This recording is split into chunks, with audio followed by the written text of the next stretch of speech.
अब तुमने तो जन्मदिन पे दिया, मालूम पड़ा उसका मरण दिन हो जाए तो क्या कर लेगा।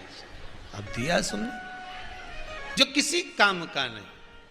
सांप किसके काम का था, फिर भी भगवान ने उस सर्प को अपने पास में रखा। भिक्षु किसके काम का था, भगवान ने अपने पास में रखा। मृगशाला किस काम की थी, मृगशाला अपने पास में रखी। वो धतूरा किसके काम का था, आज भी वो धतूरा किसी के काम आता है क्या? अरे बोलो तो जम, वो कांटे वाला धतूरा किसी काम का है? अच्छे अच्छे फूल लगे होते तो लोग तोड़ के सुबह से ले जाते। 5 बजे से जब घूमने निकलते ना मॉर्निंग वॉक में, दूसरे का पौधे में से फूल ही तोड़ते फिरते, सब ले जाते। पर धतूरा कोई तोड़ता है? जब काम आता है ना तभी।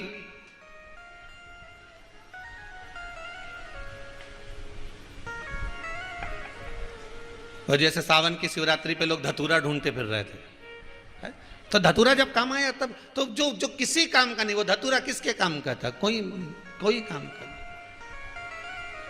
तोड़ लिया, रख लिया। जो किसी के काम की वस्तु नहीं वो मेरे शिव जी के पास में। सांप, अब बताओ जहर किसी के काम का है क्या? विष शिव जी ने अपने पास रख लिया।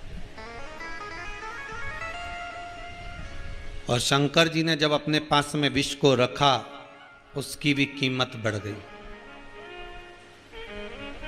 उसकी भी कीमत बढ़ गई। सर्प अपने पास रखा, उसकी भी कीमत बढ़ गई।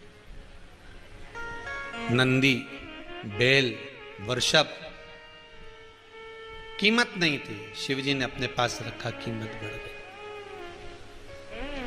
बस भोले बाबा से यही कहना, बाबा आप शमशान की राख की कीमत बढ़ा सकते हो, सांप की कीमत बढ़ा सकते हो, नंदी की कीमत बढ़ा सकते हो, मैं भी किसी काम का नहीं बाबा।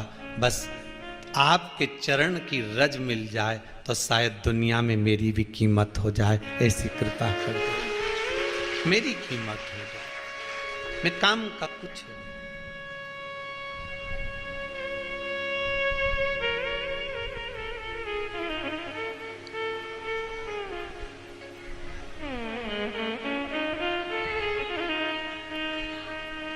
चपटी भभूत में है खजाना कुबेर का। जब भस्म शिव पर चढ़ती है, जब भस्म शंकर को लगती है, उस भस्म की कीमत बढ़ जाती है, उस भस्म की कीमत। आप शंकर भगवान का अनुमोदन करने में लगे हो, शिव की आराधना करने में लगे हो। चंद्रदेव, जब जिस समय पर चंद्रदेव को शरीर का रोग हो गया था और काया टपकने लगी थी, चंद्रदेव की काया जब टपकने लगी, उस काया का महत्व, जो चंद्रदेव को अहंकार था, इतना अभिमान कि मेरे बराबर कोई सुंदर नहीं, मेरे बराबर सुंदर नहीं। आज भी चंद्रमा को देखना तो उसमें दाग नजर आता है। सुंदरता का जो अभिमान करता है, उसके मुख पर, उसके स्वरूप पर कहीं ना कहीं एक भाव उत्पन्न हो जाता। चंद्रमा को अभिमान था, मैं इतना सुंदर, मैं इतना सुंदर। सुंदरता का इतना बखान चंद्रमा को था कि अपनी गुरु की धर्म पत्नी तक का स्मरण कर लिया। अहंकार में 3 गए धन वे बहु और वंश, ना मानो तो देख लो रावण को रव कंस। अहंकार में चले गए। भगवान ने अगर आपको सुंदरता दी है तो दुनिया के लोगों को रिझाने के लिए नहीं दी है। भगवान ने अगर आपको सुंदरता दी है तो दुनिया के लोगों को रिझाने को नहीं दी। अगर भगवान ने आपको शरीर अच्छा दिया है तो दुनिया के लोगों को रिझाने के लिए नहीं दिया है।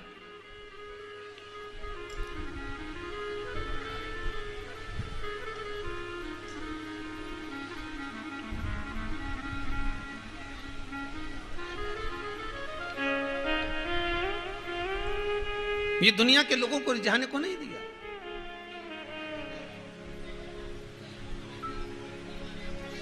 महाराज, अगर भगवान ने कहीं स्वरूप अच्छा बनाया है ना आपका, भगवान ने आपको शरीर अगर अच्छा दिया है ना, तो भगवान कहते हैं ये मैंने तुझे भजन के लिए दिया है, स्मरण के लिए दिया।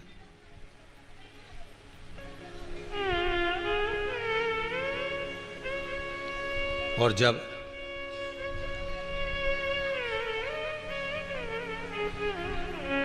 ये शरीर जो भगवान ने दिया, इसको अगर हमने भगवान की भक्ति में लगा दिया तो उम्मीद लगा कर रखना, विश्वास बना कर रखना कि ये काया दूसरी बार भी भगवान प्रदान कर देगा, दूसरी बार भी दे देगा। पर यदि इस काया का ही सदुपयोग नहीं हुआ तो वो काया किस काम की?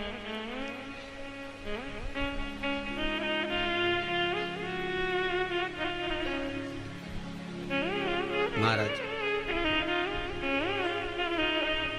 क्या मान करे रे काया का, ये काया माटी मिल जाएगी राम। इस अभिमान को त्याग कर भगवान ने शरीर दिया है, स्वरूप दिया है, वाणी दी है, नयन दिए, श्रवण शक्ति दी, हाथ दिए, पांव दिए, इसका प्रयोग सही हो। चंद्रदेव नहीं कर पाए। देवऋषि नारद ने कह दिया शंकर भगवान के शिवलिंग की स्थापना कर और उसकी पूजन कर।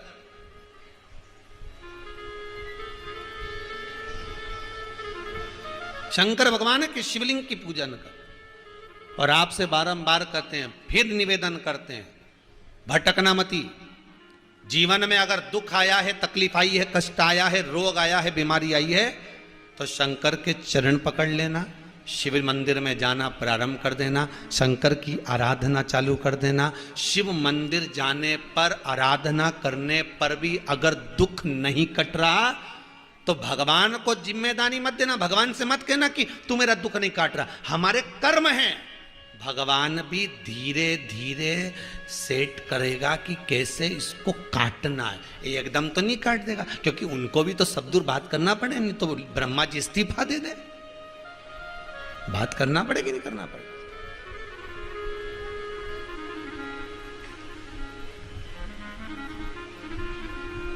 थोड़ा अगर तुमने कोई फाइल दी है तो उसमें जो काम है तो उसको करने के लिए थोड़ा जितना ऑफिस में काम करे तो उनको सेट तो करना पड़ेगा कि साहब ये फाइल आई है। अब वो कहे नहीं साहब मैं तो काम निपटाऊंगा जब इसमें से 5,000 मेरे होंगे, फिर दूसरा के मुझे 3,000 चाहिए न, तीसरा के मेरे को 4,000 चाहिए न, वो पांचवा के मुझे 50,000 चाहिए, तो फाइल ऐसी थोड़ी नहीं पड़ जाएगी। भगवान तुम्हारा दुख बड़ा भारी है, तुमने जो कर्म करा है, बेकार कर्म करा वो तुम्हें मालूम नहीं है, पर कर्म करा आज का नहीं तो पुराना होगा, पर कर्म का भोग तो भोगना पड़ेगा। जैसे पिता के जाने के बाद में पुत्र को बैंक का लोन चुकाना, अरे जम के तो बोलो, पड़ता है। लोन तो चुकाना पड़ेगा, बोलो चुकाना पड़ेगा कि नहीं चुकाना? अब तुम तो सोचो कि गए तो लोन भी गया, तो बैंक वाले छोड़ेंगे? मकान ही ले जाएंगे, दुकान ही ले जाएंगे। कौन छोड़ने वाला है? पिता के जाने के बाद पुत्र को लोन चुकाना पड़ता है। उसी तरह भले पिता चले गया पर लोन तो चुकाना पड़ेगा। उसी तरह यह शास्त्र कहता है कि हमने पूर्व में जो कर्म कर आए हैं तो मनुष्य की देह में आने के बाद चुकाना पड़ेगा। और मानव की देह को भी छोड़कर चले गए, फिर 84 लाख योनियां काटी और काटने के बाद फिर मनुष्य की देह मिली, फिर चुकाना पड़ेगा। पर चुकाना तो पड़ेगा। कई लोग कहते हैं हम बड़े दुखी हो गए गुरुजी, हम तो मर जाएं तो अच्छा है। हम तो कहते हैं मरो, फैशन अच्छा चल रहा है, मरो। क्या करोगे मर के? ट्रेन में रिजर्वेशन फुल हो, जगह भी खाली नहीं हो, लोकल टिकट ले भी लिया हो, बर्थ खाली नहीं हो, कचरे जैसा डब्बा भरा हो, तो क्या बाथरूम में बैठ के जाओगे? अरे बोलो तो सही, कहां जाओगे? उसी तरह बैकुंठ फुल, नरक फुल, तो प्रेत बनकर लटकना पड़ेगा, प्रेत बनकर घूमना पड़ेगा। इसलिए मरने का फैशन तो बिल्कुल छोड़ दो दादा। मरना तो है ही नहीं। कोई कितना ही कह देनी, कितना ही दबाव पड़ जाए, कोई कितना ही प्रेशर दे दे,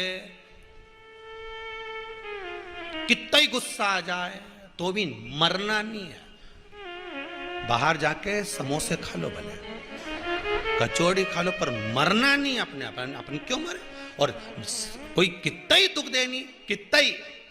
अभी ये टीवियों पर बड़े बड़े स्टारों को देखा कि भाई वो उसने सुसाइड कर लिया ने, उसने फांसी लगा ली ने, उसने लगा लिया। कितना ही दबाव दे, फिर निवेदन करूंगा इस व्यासपीठ से, कितना ही दबाव हो, कितना ही कोई प्रेशर दे, कोई कितना टॉर्चर करे, कोई कितने अपशब्द कहे, कोई कितने ताने दे, पर अंतिम बिंदु याद रखना कि मरना नहीं है। क्यों मरे? हारिए ना हिम्मत, बिसारिए ना राम।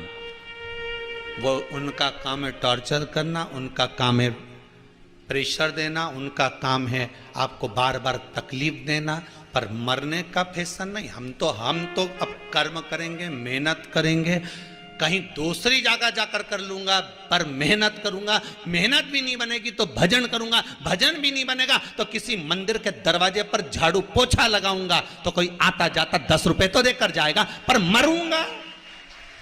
क्यों मरूं मैं?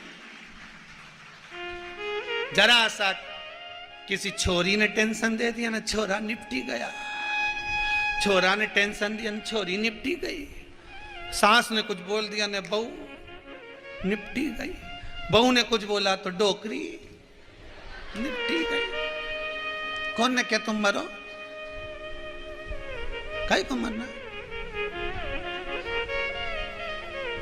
अरे वो एक गीत बहुत पहला एक फिल्म का होगा कि दुनिया में कितना गम है, मेरा गम जम के तो बोलो कितना कम है। दुनिया में कितना दुख भरा है आपको क्या मालूम है साहब? कभी मौका मिले तो वृद्धाश्रम का एक फेरा लगा कर आना, कभी जाओ तो अनाथालय का एक फेरा लगा कर आना। दुनिया में कितना दुख है, एक बार कैंसर के हॉस्पिटल में होकर आना। कभी दुनिया में कितना दुख है, एक बार संसार के लोगों से मिलकर आना कि कितनी तकलीफ है। आपका दुख तो एक शून्य के बराबर है, जरा सा। तो क्यों टेंशन लेना? भगवान की भक्ति में इस मन को, चित्त को, वृत्ति को लगाकर रखो। श्री शिवाय नमस्तुभ्यम जपते रहो। और अगर एक भस्म को, शमशान की राख की कीमत शंकर भगवान बढ़ा सकते हैं, तो आप अगर शंकर का भजन कर रहे हो तो विश्वास मानकर, इस कथा पर विश्वास रखकर विचार करना कि तुम्हारी कीमत भी मेरा भोलेनाथ बढ़ा कर ही रहेगा। वो घटा नहीं सकता, बड़ा है, बड़ा है। शंकर का भजन करने वाले की कीमत शंकर ही बढ़ा सकता, कौन बढ़ाएगा? कभी तुमने सुना भगवान विष्णु की बारात ऐसी निकली थी? बोलो जम के, सुना? कभी तुमने सुना राम जी की बारात ऐसी निकली थी? कभी तुमने सुना कि भगवान कृष्ण की बारात ऐसी निकली थी? कभी ब्रह्मा जी की बारात ऐसी निकली थी? इंद्र की बारात ऐसी निकली थी? सारे पुराण और शास्त्र उठाकर देख लेना, बारात की चर्चा आती है तो एक ही की आती है। किसकी? आज भी पूरी दुनिया में शिवरात्रि पर उसी की बारात निकलती है। कभी तुमने नारायण जी की बारात निकलती देखी? कभी तुमने राम जी कृष्ण जी की बारात निकलते देखी? पर बारात निकले तो केवल एक की निकले, शंकर जी की। और क्या धूमधाम से निकले, ने अघोरी ने वघोरी और साहब, कोई इधर झूमे कहीं उधर झूमे, और क्या नगाड़ा ने, डीजे ने, बैंड ने, बाजा ने, धुमधुमी, क्या बस्ती बस्ती बारात निकले। आज तक उसकी बारात की चर्चा। अब बताओ, जब ना तो उसके पास में हीरा, ना उसके पास में सोना, ना उसके पास चांदी, ना उसके पास अंबारी, ना उसके पास में कोई सोने का महल, ना उसके पास बैकुंठ, ना उसके पास में नगर, वो तो शमशान में रहे, वो तो कैलाश पे रहे, पर उसकी बारात की आज भी तारीफ हो। उसी तरह ध्यान रखना आप भी। कई लोग कहते हैं मेरी बेटी की शादी है, कई लोग कहते हैं मेरे बच्चों का विवाह है, मेरे पास में धन नहीं है, बहुत गरीब हूं, पैसा नहीं है। चिंता मत करना, एक बार देवाधिदेव महादेव से जाकर कह देना उसकी बारात बिना पैसे की निकल गई, आज तक चल रही है।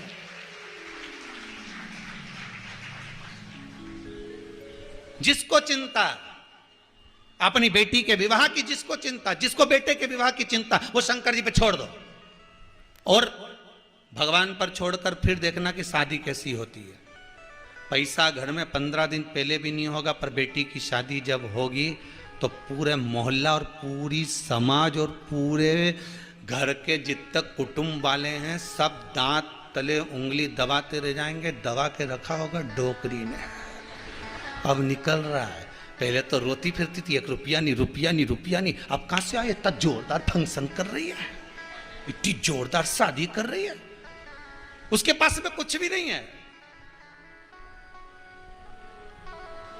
पर बाबा बैठा है, वो बैठा है मेरा शंभू, मेरा त्रिकालदर्शी, बड़ा भारी बैठा है।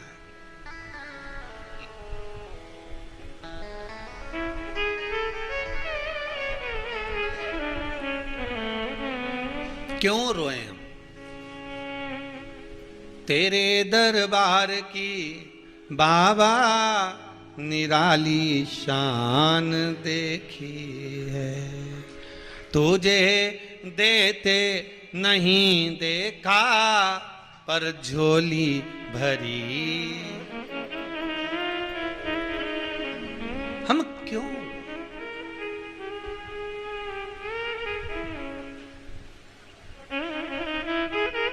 किसके लिए?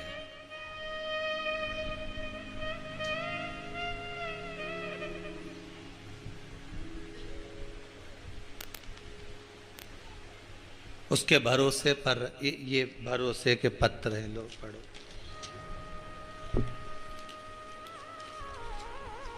पहला तो निमंत्रण पत्रिका ही पढ़ दूं।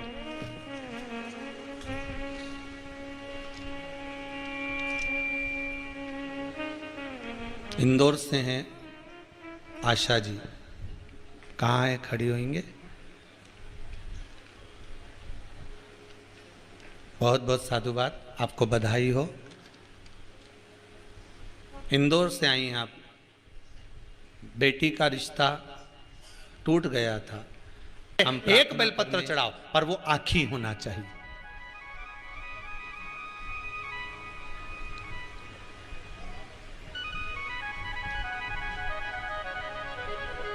वो आखी होना चाहिए। अब बेलपत्री के पेड़ पे चढ़ गए, बड़ी बड़ी डालियां तोड़ तोड़ के ले आए, और डालियां तोड़ तोड़ के लाके उसमें से पत्ती निकाल ली, डाली फेंक दी।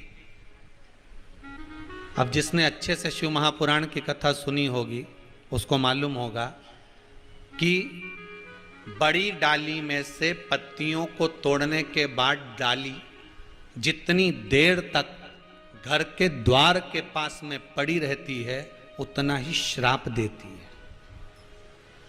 मालूम है कि नहीं मालूम आपको? क्यों भैया? भगवान गुरुदेव ने राम जी से कहा, जाओ जाकर थोड़ा पुष्प और तुलसी लाने की व्यवस्था करो। जब धनुष भंग हो चुका था, सीता जी ने राम जी के गले में जयमाला पहना दी थी। आज गुरुदेव के विश्वामित्र बाबा के सम्मुख में राम, सीता, लखन बाबा तीनों बैठे हुए हैं। तो राम जी ने कहा, आज राघव जी आप पुष्प वाटिका में नहीं जाओगे, आज जानकी को भेजो उनकी पुष्प वाटिका में, क्योंकि बगीचा इन्हीं का है, इनको भेजा जाए, लेकर आए जी।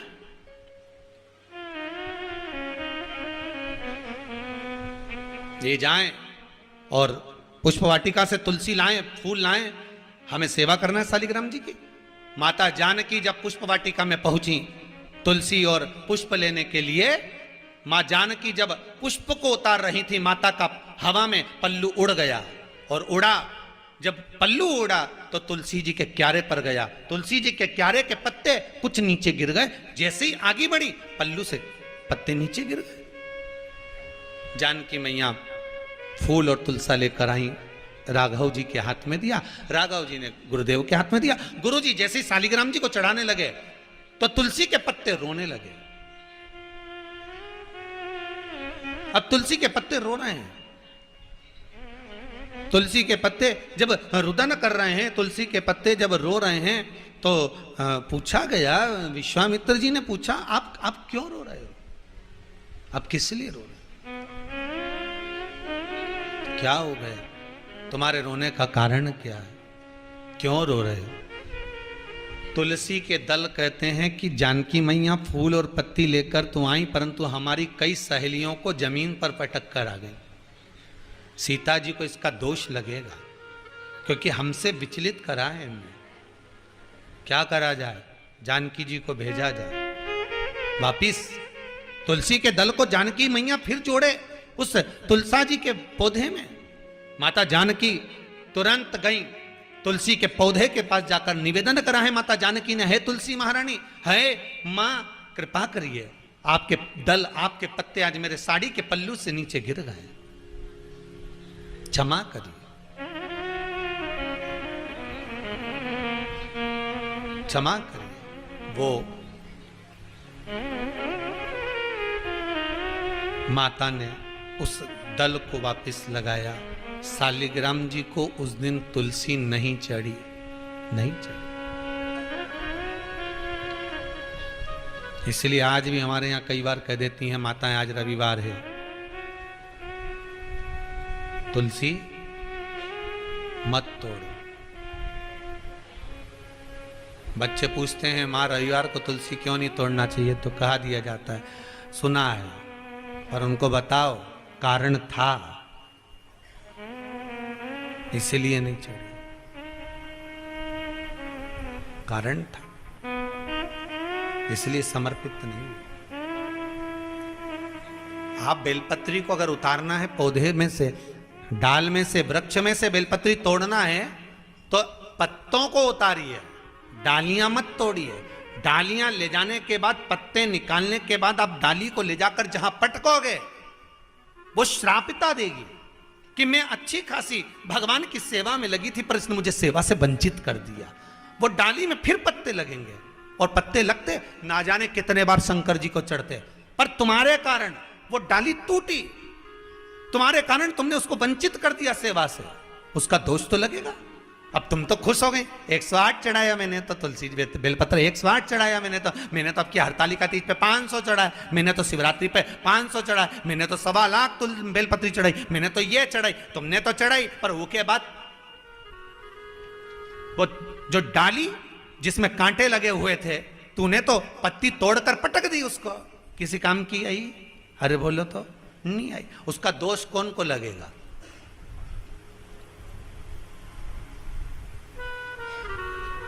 दोष किसको लगेगा? और ऐसा कोई नहीं जिसने ये गलती नहीं करी। बोलो तो सही, करी कि नहीं करी? गलती तो ऐसी हो जाती, उसका दोष लगता है। जितना समय तक वो पड़ी रहती है, 3 घंटे पड़ी रही या 4 घंटे तक वो डाली पड़ी रही, तो 4 दिन घर में क्लेश रहेगा, मानसिक टेंशन रहेगा। घर में तुमने अभी पूजन करी और पूजन करने के बाद इतनी टेंशन कहां से आ गई, इतना क्लेश। कई माताएं कहती हैं हमने पूजन करी गुरुजी, इसके बाद भी हमारे यहाँ तो बहुत टेंशन हो गया, इतना परेशानी, इतनी चिंता, यूं। कई लोग कहे हमने वो व्रत करा, ऐसा हो गया, हमने वो पाठ करा। तो कारण क्या है? उसका कारण केवल एक है, या तो तू गई होगी फूल तोड़ने तो फूल उतारते उतारते डाली तोड़ कर आ गई होगी, या तूने बेलपत्री तोड़ी होगी तो बेलपत्री की डाली तोड़वा के लाई होगी, डाली तोड़वा के लाई, पत्ती तो हेड़ ली, डाली पटक दी साइड में, उसका दोष कौन देखेगा? वो दोष है।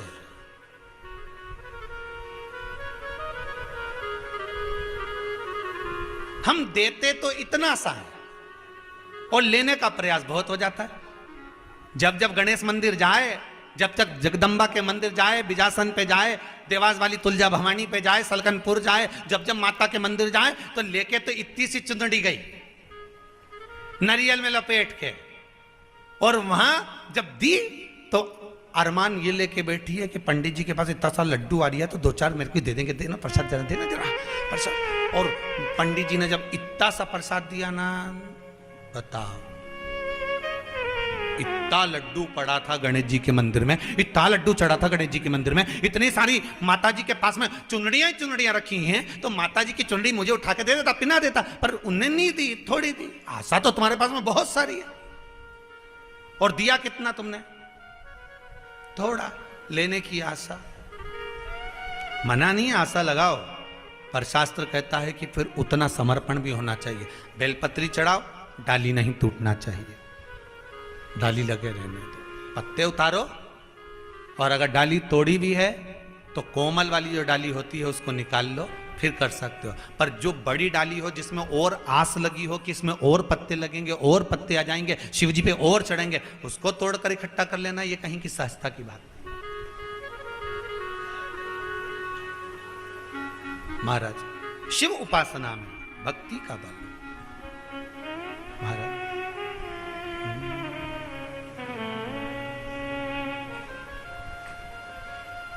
भगवान शिव उपासना।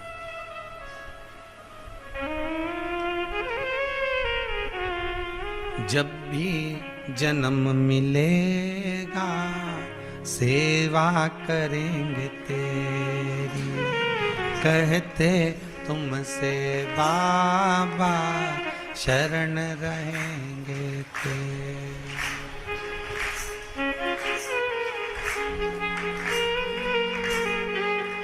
देना साथ हमारा बाबा बन कर के तुम साथी, देना बन कर के तुम साथी, भोले तेरे नाम से गुजारा हमारा, गुजारा हमारा, भोले तेरे नाम से गुजारा हमारा, गुजारा हमारा। सुन लो भोले बाबा ये अरज हमारा, सुन लो भोले बाबा ये अरज हमारा, ओ भोले तेरे नाम से गुजारा हमारा, गुजारा हमारा, भोले तेरे नाम से गुजारा हमारा, गुजारा हमारा। जय हो।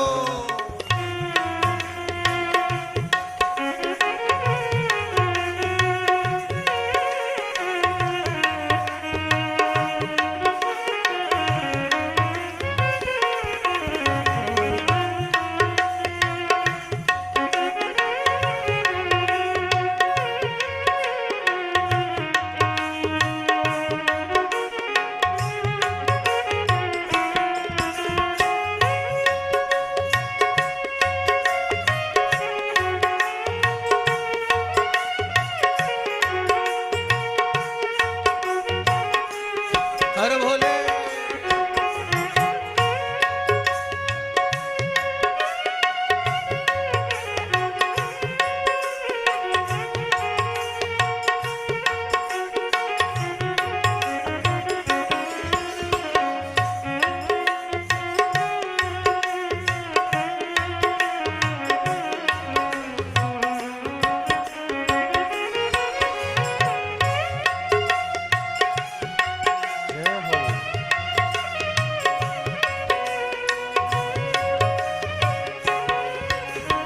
जब से होश संभाला तब से हमने जाना, जब से होश संभाला जब से हमने जाना, ओ जब से होश संभाला तब से हमने जाना, जब से होश संभाला जब से हमने जाना, ओ तेरी भक्ति ना मिले जीवन व्यर्थ गवाना, तेरी भक्ति ना मिले जीवन व्यर्थ गवाना, बिना तुम्हारे भोले बाबा दुनिया है बेगाना, बिना तुम्हारे भोले बाबा दुनिया है बेगाना, ओ भोले तेरे नाम से गुजारा हमारा, गुजारा हमारा, भोले तेरे नाम से गुजारा हमारा, गुजारा हमारा। सुन लो भोले बाबा ये अरज हमारा, सुन लो भोले बाबा ये अरज हमारा, ओ सुन लो भोले बाबा ये अरज हमारा, सुन लो भोले बाबा ये अरज हमारा, ओ भोले तेरे नाम से गुजारा हमारा,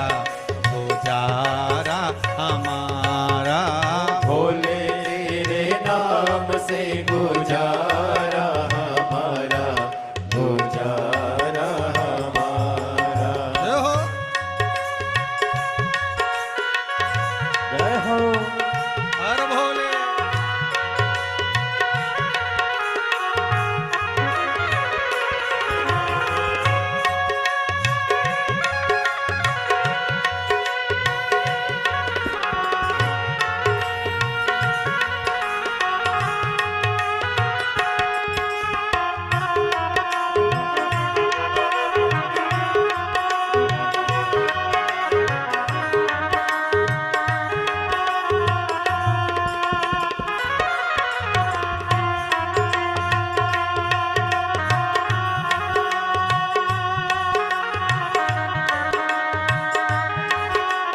बोले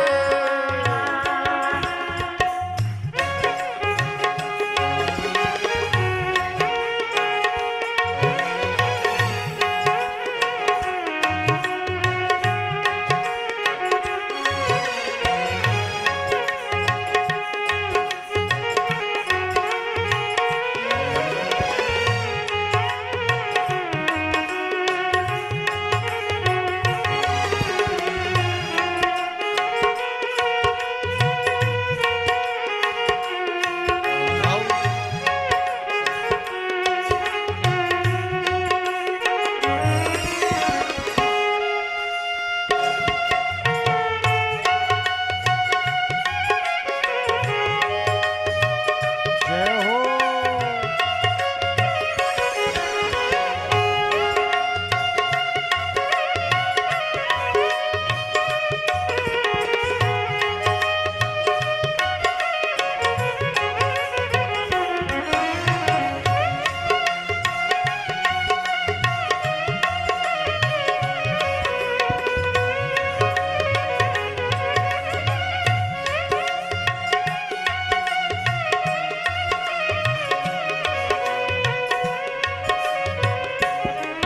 ओ दुनिया बनाने वाले सब तेरी ही माया।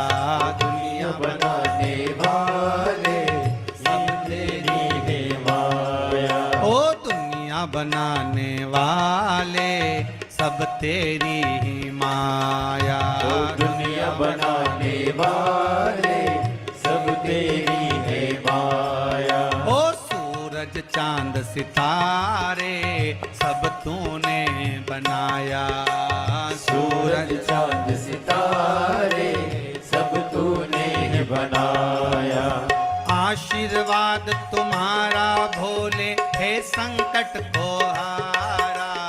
आशीर्वाद तुम्हारा भोले हर संकट को हारा। बाबा तेरे नाम से गुजारा हमारा, गुजारा हमारा भोले। तेरे नाम से गुजारा हमारा, गुजारा हमारा। ओ सुन लो भोले बाबा ये अरज हमारा। सुन लो भोले बाबा ये अर्ज हमारा। ओ भोले तेरे नाम से गुजारा हमारा, गुजारा हमारा। भोले तेरे नाम से गुजारा हमारा, गुजारा हमारा। जय भोले भंडारी गौरा के त्रिपुरारी। ओ जय भोले भंडारी गौरा के त्रिपुरारी। ओ रखियो लाज हमारी गौरा के त्रिपुरारी। रखियो लाज हमारी गौरा के त्रिपुरारी। तेरी भक्ति ना मिले तो जीवन व्यर्थ गवाना। तेरी भक्ति ना मिले तो जीवन व्यर्थ गवाना। ओ भोले तेरे नाम से गुजारा हमारा, गुजारा हमारा भोले। तेरे नाम से गुजारा हमारा, गुजारा हमारा। भोले तेरे नाम से गुजारा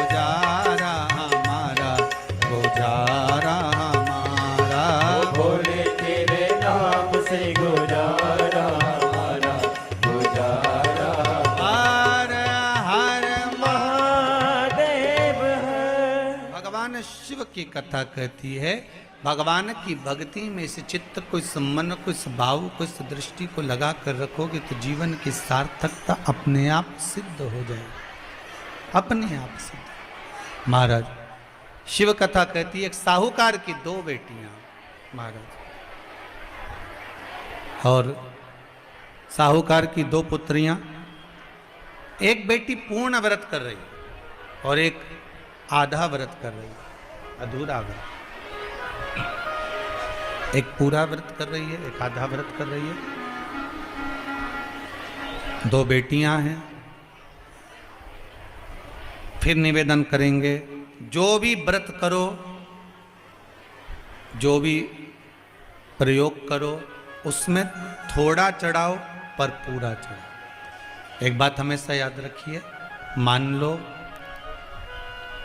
घर में अगर लक्ष्मी नहीं आ रही, किसी कारणवश कोई कार्य ऐसा हो गया हो कि आप बहुत मेहनत कर रहे हो, सफलता नहीं मिल रही हो, लक्ष्मी प्रवेश नहीं कर रही हो, तो महाराज बेल का जो फल होता है, उस फल के अंदर का जो गुर्दा होता है, बेल के फल का अंदर का जो भाग होता है गुर्दा, उसको लेकर घर पर आओ और सुखा लो। सुखाने के बाद उसको जलाओ, जलाकर उसकी भस्म तैयार करो। उस भस्म को अच्छा बढ़िया पीस लो, पीस कर कपड़े से छान लो महाराज। उसको छान कर जब आप शंकर भगवान का पूजन करने के लिए शिव मंदिर में जाएं महाराज, किसी भी 5 प्रदोष या 5 सोमवार या सोमवार की अष्टमी पड़ जाए उस दिन, थोड़ी सी भस्म लेकर जब जाएं घर से, उसमें से थोड़ी सी भस्म बेलपत्री के पेड़ के नीचे श्री कुंदकेश्वर महादेव का नाम लेकर चढ़ा दें। क्या नाम लेना है? कुंदकेश्वर। उसी में से थोड़ी सी भस्म जो बेलपत्री के वृक्ष के नीचे आपने चढ़ाई या बेलपत्री के वृक्ष की जड़ में चढ़ाई, उसको लेकर आओ और वही वृक्ष माता पार्वती का नाम लेकर भगवान शंकर के ऊपर चढ़ा दो और अपनी मनोकामना कर कर 1 लोटा पानी शिव पर समर्पित कर दो। चुटकी भर बस, ज्यादा नहीं, मात्र चुटकी भर। 5 प्रदोष भी पूरे नहीं होंगे और बाबा चाहेगा कि आपका जो लक्ष्मी रुकी हुई है या व्यापार नहीं चल रहा या कार्य नहीं हो रहा, तो बाबा उसको 1 प्रदोष 2 प्रदोष करोगे, तीसरे प्रदोष में तो बाबा धक्का लगा ही देगा। कैसे ही लगाए वो लगा। शंकर भगवान को भस्म अति प्रिय है। बेलपत्री किसका प्रतीक है? माता पार्वती। जब मां जगत जननी जगदम्बा, आप लोगों ने अभी नवरात्रे गए हैं तो नवरात्रे में दर्शन किया होगा, माता का जहां यज्ञ होता है, सप्तसती से यज्ञ हो, चाहे मां अंबे जगदम्बा का जो यज्ञ होता है, उसमें बेले के फल की भी आहुति लगती है।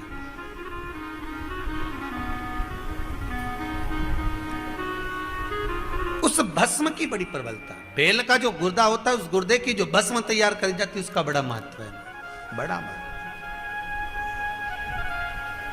हम तो यहां तक कहेंगे, देसी गाय का घी हो। कौन सी गाय का? देसी हो, जर्सी नहीं, देसी गाय का घी हो। देसी गाय के दूध से जो घृत का निर्माण हो वो घी हो, और बेले का जो फल का गुर्दा जलाओ, उसकी भस्म अगर आपने बेलपत्री के पेड़ के नीचे ही बनाई हो, मान लो अगर कोई बड़ा बेलपत्री का वृक्ष हो, और पहले देख लेना उसके नीचे बनाते समय कहीं मधुमक्खी तो नहीं लग रही, नहीं तो दादा तुम्हारा क्या बस सरे, तुम तो वहां आग लगा दो ना, मधुमक्खी तुम्हें निपटा दे।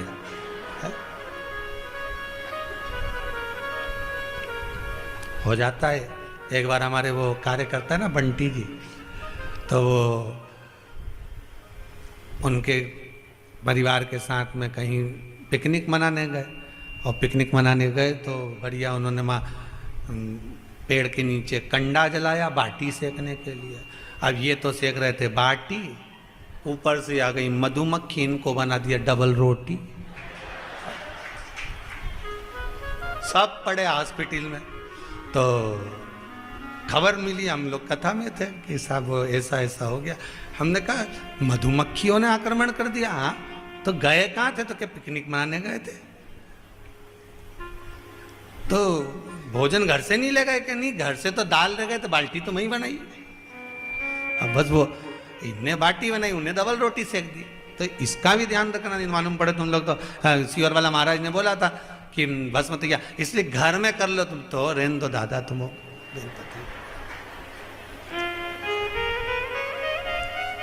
और उसका भी एक महत्व है। बेलपत्री के पेड़ के नीचे बेल के फल का गुर्दा की, अगर थोड़ा सा भी सूखा हुआ कहीं बेल का फल का गुर्दा मिल जाए, उसको जलाकर उसकी भस्म तैयार करें। उस भस्म को पीस ले, पीस कर उसको काजल जैसा तैयार करके डब्बी में रख ले महाराज। शिव जी पे चढ़ी हुई भस्म को पहले वो पीस के शंकर जी पे चढ़ाओ, फिर उसको लेकर आकर उसमें गाय का, देसी गाय का, उसमें घी मिलाकर काजल जैसा तैयार कर कर मस्तक पर मात्र या कलेजे पर उसकी एक बिंदी ही रखकर आप अपने कार्य के लिए अगर निकल गए तो ये पक्का है कि वो कार्य होगा ही, सफल होकर ही मानेगा। ज्यादा से ज्यादा 5 दिन उसके पास जाना पड़ेगा, 6 दिन जाना पड़ेगा, पर कार्य सफल होगा ही। श्री राम सिंह जी जयपुर से हैं, आप ही हैं?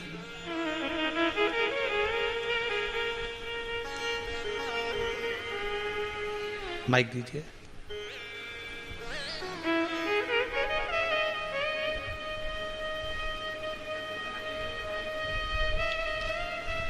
शीघ्र दो।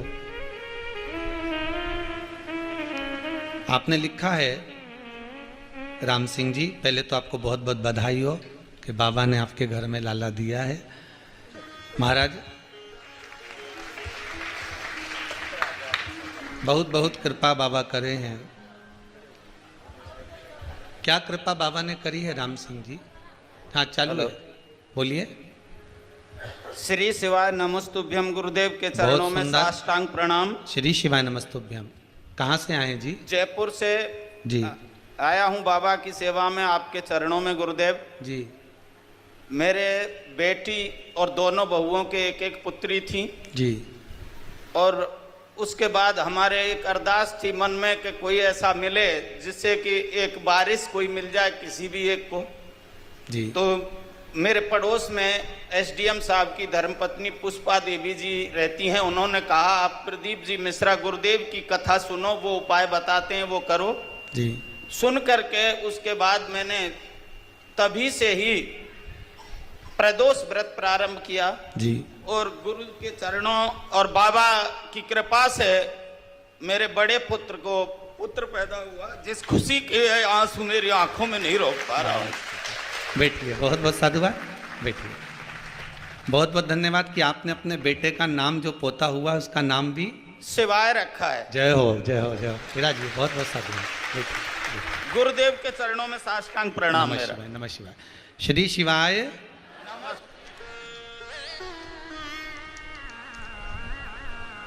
एक पत्र और, फिर बाकी के पत्र बाद में पढ़ेंगे। एक कोई शिबरी बाई कुशवाहा इटारसी मध्य प्रदेश से आई हैं।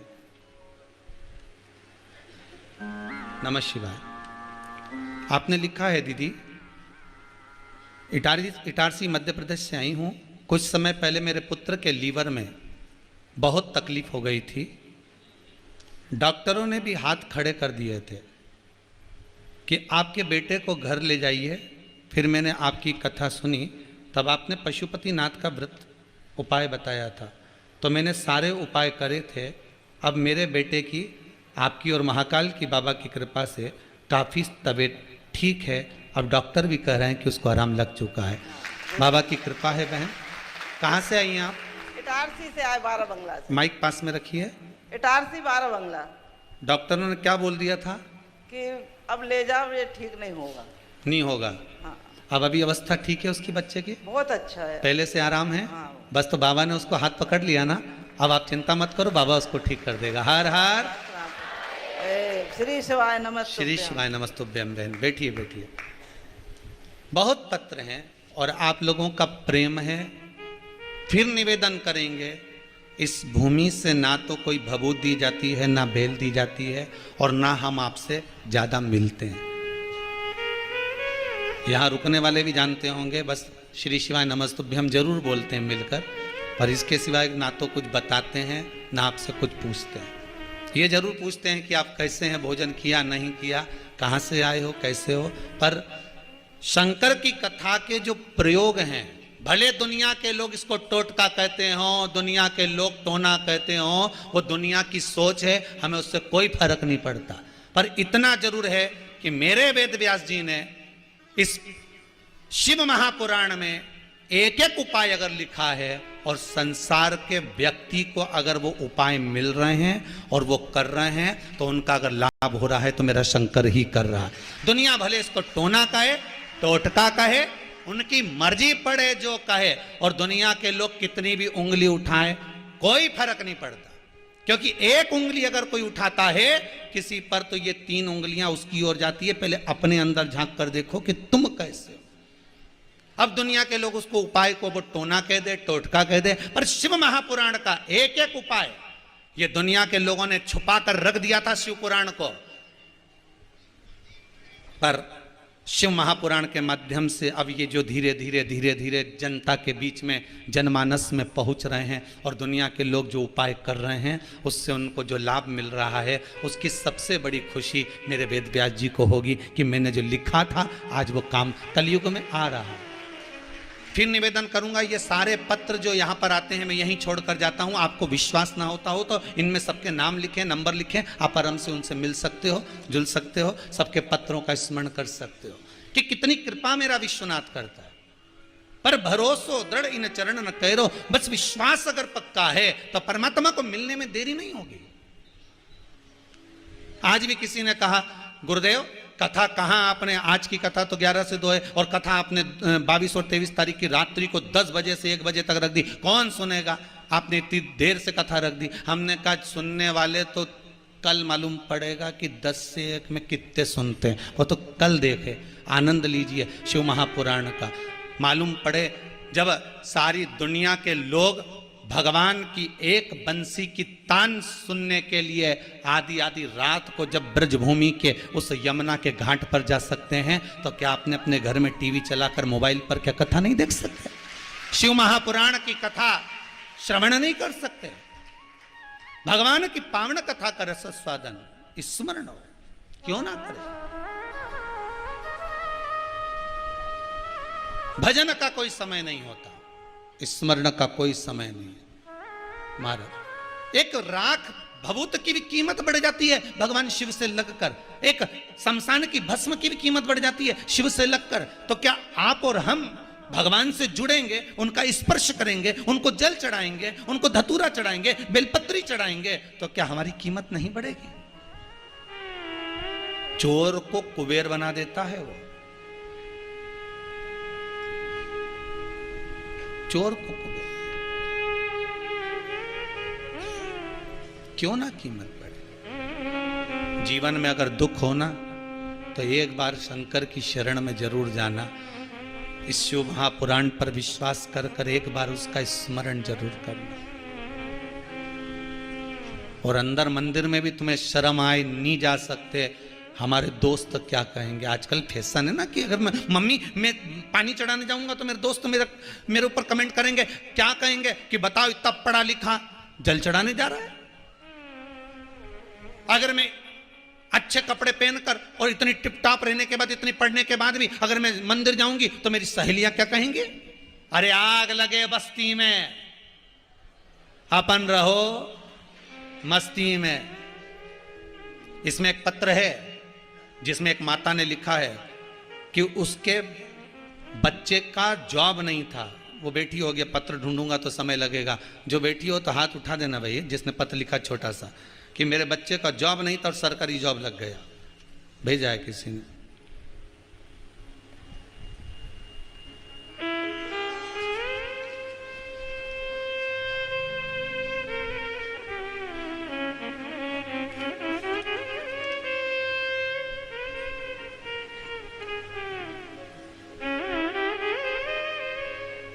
एक ये भी है, मैं प्रदीप जी पंड्या, ग्राम नागूखेड़ी, जिला देवास से आई हूँ। प्रदीप जी पंड्या आप ही हैं? माइक दीजिए जरा इनको।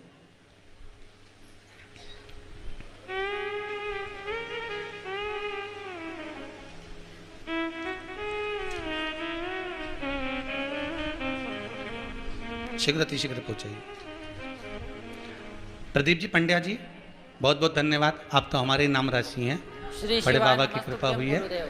आपने लिखा है, मैं देवास नागूखेड़ा से आया हूँ, मुझे ब्रेन की नसों में सूजन डॉक्टर ने बता दी थी। हाँ जी, आप अपने मुख से बोलिए। जी कहाँ से आए? नागूखेड़ी देवास। जी क्या नाम है आपका? प्रदीप पंड्या जी। गुरुदेव, मुझे ब्रेन की नसों में सूजन आ गई थी, जिससे मेरा पूरा शरीर जाम हो गया था जी। ये साल भर पहले की बात है। फिर धीरे धीरे मैं अच्छा हुआ, फिर भी मुझे एक आंख से धुंधला दिखाई देने लगा जी। फिर मेरी बड़ी बहन ने मुझे बताया कि पशुपति व्रत करो, तो मैंने वो 5 व्रत करे और फिर मेरी आंखों की ज्योति भी आ गई और मैं पूरी तरह स्वस्थ हो गया। बाबा की कृपा है। हर हर महादेव। बैठिए। बहुत बहुत साधुवाद जी, बहुत बहुत साधुवाद। बाबा की कृपा है। बहुत सारे पत्र हैं, एक कोई सर्विस का भी पत्र है, इसमें मेरे को ध्यान में नहीं आ रहा उनका नाम, ढूंढेंगे जब वर्णन करेंगे उसका। शिव कृपा होती है। अब इस समय ना तो कोई एक लोटा पानी चढ़ाने में या दिया लगाने में मुझे तो नहीं लगता कि बहुत खर्चा आपका होता होगा। बोलो तो सही। पशुपति व्रत आप लोग करते हैं तो बहुत ज़्यादा खर्च तो नहीं है ना, बिल्कुल सरल व्रत है, आप दिल से करो उसको। पर YouTube पर हमारा फोटो लगाकर लोग दूसरी भाषा में बोलकर उस व्रत को बहुत बड़ा कर दे रहे हैं। मेरा निवेदन फिर है, गलत YouTube पर जाकर अगर हमारी वाणी नहीं दिख रही या व्यासपीठ दिखे, क्या दिखना चाहिए? सबसे बड़ा ट्रेडमार्क है व्यासपीठ। हम कभी भी इधर उधर कुर्सी पे बैठकर कुछ नहीं बोलते, व्यासपीठ से ही बोलेंगे जो भी बोलेंगे। व्यासपीठ दिखे और उसमें बोलते हुए दिखे और हमारी वाणी तो तुमको समझ में आवे कि हाँ, तो समझना कि वो वचन सिद्ध है, सही है। वरना हम कुर्सी पर बैठकर बोल रहे हो या चलते फिरते बोल रहे हो या हमारा फोटो दिख रहा हो और लोग उसको वर्णन कर करके यूट्यूब पर डाले जा रहे हैं, हम उसको मान्यता नहीं दे सकते। लोगों ने उसमें लिख दिया कि उसका उद्यापन ऐसे करना चाहिए, इन्हें 11 जोड़े बुलाओ, उन्हें उनको जिमाओ, फिर ये करो। हमने नहीं बोला साहब, हो जी ध्यान रखो। ऐसा फालतू लफड़ा में तो पढ़े ही नहीं दादा अपन। जो विधान लिखा है पशुपति व्रत का, तारकासुर के 3 बेटे तारकाक्ष, विदुम्माली और कमलाक्ष की जब मरे, जब भगवान ने पशुपति नाथ का रूप रखा और 33 कोटि देवताओं को पशु बनाया, उस समय पर शिव महापुराण में जिस व्रत का विधान कहा गया, व्रत जिस तरह से बताया गया वो है कि पशुपति व्रत। एक भस्म की कीमत शिव बढ़ा देता है। हम सांसारिक जीव हैं, शिव के उपासक हैं, वो भी कीमत बढ़ा। महाराज आगे वर्णन आया, चंद्रदेव ने विचार करा कि ये काया मेरी कैसे सिद्ध हो।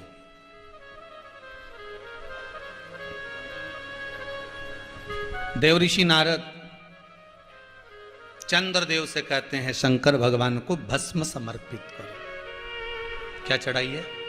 भस्म। भस्म समर्पित।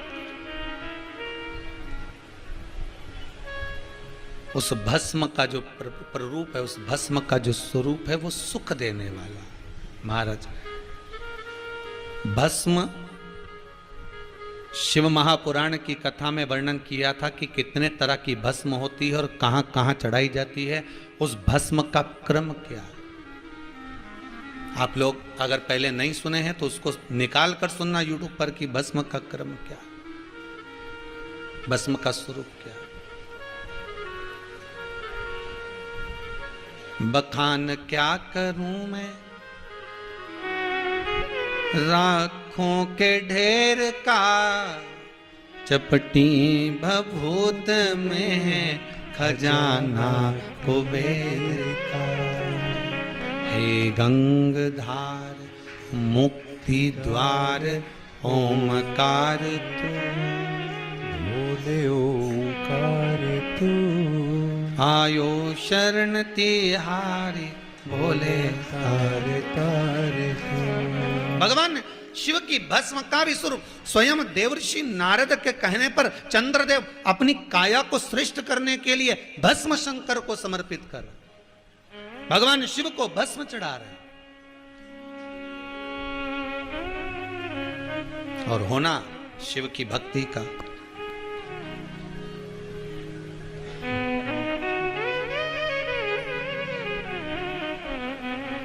महादेव नमन चरणों में स्वीकार कीजिए, स्वीकार कीजिए, सबका किया है मेरा भी उद्धार कीजिए।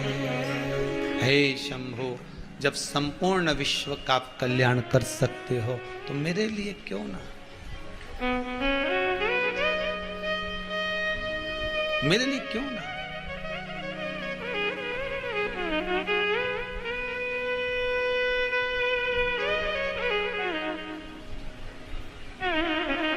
हे शंभु, हे शंकर, हे त्रिकालदर्शी, हे कैलाश, बस कृपा आपकी हो, दया आपकी हो। और महाराज करने वाला कोई दूसरा नहीं। शिव महापुराण का पूर्णिमा, शिव महापुराण की कथा कहती है एक साहूकार की 2 बेटियां थी।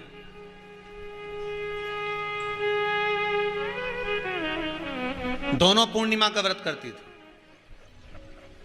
पर उसमें से एक बेटी पूर्णिमा का संपूर्ण व्रत करती थी और दूसरी बेटी आधा व्रत करती थी। एक बेटी पूर्ण व्रत कर रही है और एक आधा व्रत कर रही है। एक निवेदन, भगवान की पूजन करो, अर्चना करो, भजन करो, कीर्तन करो, स्मरण करो, छोटा करो पर पूर्ण करो, जितना बन सके बस उतना। अगर आपसे कहीं पुराण नहीं करे, कहीं शास्त्र नहीं करा कि आप इतना ही भगवान को देना पड़ेगा, आपको इतना ही प्रदान करना पड़ेगा। यहां तो शास्त्र में तुलसीदास जी वर्णन करते हैं आधी में पुनि आध। अगर एक चावल का दाना भी आप भगवान को दे रहे हो तो वो पूर्ण देना। पूर्ण का मतलब है पूरा, आखा, टूटा हुआ नहीं।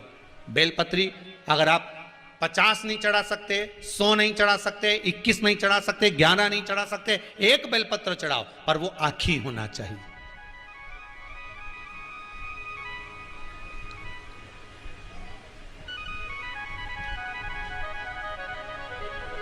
वो आखी होना चाहिए। अब बेलपत्री के पेड़ पे चढ़ गए, बड़ी बड़ी डालियां तोड़ तोड़ के ले आए और डालियां तोड़ तोड़ के लाके उसमें से पत्ती निकाल ली, डाली फेंक दी। अब जिसने अच्छे से शिव महापुराण की कथा सुनी होगी उसको मालूम होगा कि बड़ी डाली में से पत्तियों को तोड़ने के बाद डाली जितनी देर तक घर के द्वार के पास में पड़ी रहती है उतना ही श्राप देती है। मालूम है कि नहीं मालूम आपको? क्यों भैया? भगवान गुरुदेव ने राम जी से कहा जाओ जाकर थोड़ा पुष्प और तुलसी लाने की व्यवस्था करो। जब धनुष भंग हो चुका था, सीता जी ने राम जी के गले में जयमाला पहना दी थी। आज गुरुदेव के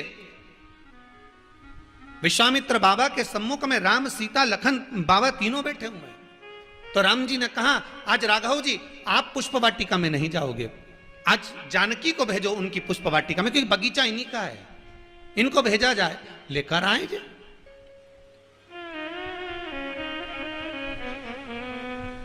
ये जाएं और पुष्प वाटिका से तुलसी लाएं, फूल लाएं, हमें सेवा करना है शालिग्राम जी की। माता जानकी जब पुष्प वाटिका में पहुंची तुलसी और पुष्प लेने के लिए, मां जानकी जब पुष्प को उतार रही थी, माता का हवा में पल्लू उड़ गया और उड़ा। जब पल्लू उड़ा तो तुलसी जी के क्यारे पर गया, तुलसी जी के क्यारे के पत्ते कुछ नीचे गिर गए। जैसे ही आगे बढ़ी पल्लू से पत्ते नीचे गिर गए। जानकी मैया फूल और तुलसा लेकर आई, राघव जी के हाथ में दिया, राघव जी ने गुरुदेव के हाथ में दिया। गुरु जी जैसे ही शालिग्राम जी को चढ़ाने लगे तो तुलसी के पत्ते रोने लगे। अब तुलसी के पत्ते रो रहे हैं।